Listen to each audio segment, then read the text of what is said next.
देखिए हर खबर यहीं पर, सब्सक्राइब कीजिए TV9 भारतवर्ष।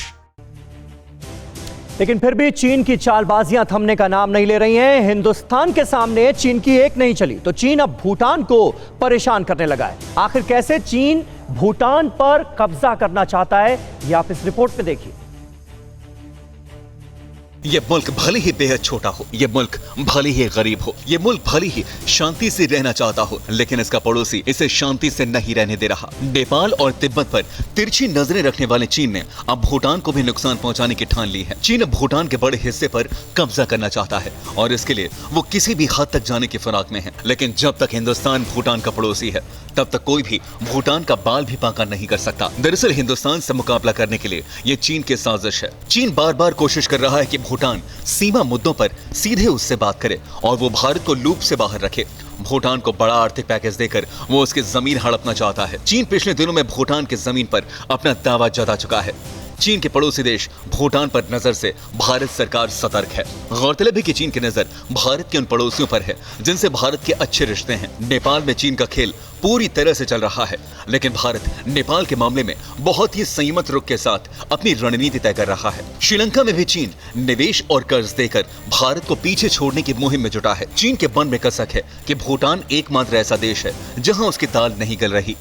भारत भूटान से अपने रिश्तों को लगातार बेहतर करने में जुटा है।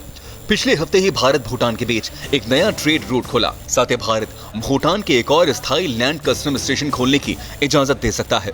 भूटान को भारत बांग्लादेश में अपना निर्यात बढ़ाने में मदद मिलेगी। वहीं भारत एक और इंटीग्रेटेड चेक पॉइंट खोलने पर विचार कर रहा है। यही वजह है कि भारत से मुकाबला करने के लिए चीन भूटान में साजिशें करने की कोशिश में लगा हुआ है। आपको बता दें, भूटान भारत का एकमात्र पड़ोसी है जिसने चीन का बेल्ट रोड इनिशिएटिव यानी BRI का हिस्सा बनने से इंकार कर दिया है। और अब तक नेपाल की ओली सरकार भारत के खिलाफ बयानबाजी करती आ रही थी। अब नेपाल के नागरिक भी तेवर दिखाने लगे। भारत से लगने वाले बॉर्डर पर नेपाली नागरिकों ने अवैध झुग्गियां बना ली हैं और अपनी जमीन के लिए बहस कर रहे हैं। दुनिया जानती है कि चीन के इशारे पर नेपाल की नीयत बदल गई है। नेपाल के PM ओली से लेकर वहां के नेताओं की जुबान बदल गई है और अब नेपाली नागरिक भी कानून तोड़ने लगे हैं।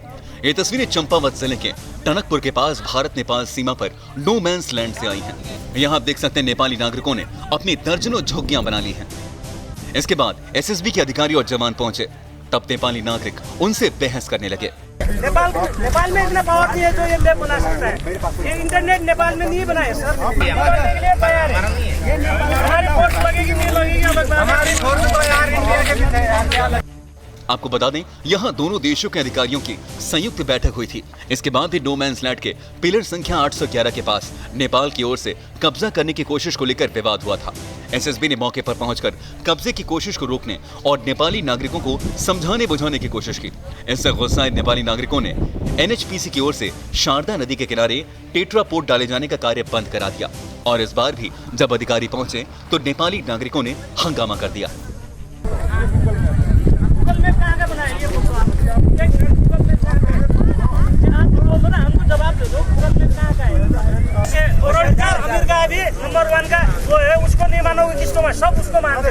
आपको बता दें, टनकपुर से लगी नेपाल के ब्रह्मदेव सीमा का पिलर संख्या 811 लंबे समय से गायब है, जिस कारण नेपाल के साथ सीमा विवाद चला आ रहा है, जिसका फायदा उठाते हुए नेपाल की तरफ से घुसपैठ और अवैध बस्तियां बनाने की कोशिश की जाती रही है। फिलहाल मामले को देख रहे अधिकारी मीडिया से दूरी बनाए हुए हैं। अधिकारियों के मुताबिक सीमा पर फिलहाल हालात सामान्य हैं। नेपाल के अधिकारियों से मीटिंग के बाद ही मीडिया को जानकारी दी जाएगी। फिक्र आपकी, सोमवार से शुक्रवार रात 9 बजे सिर्फ TV9 भारतवर्ष पर।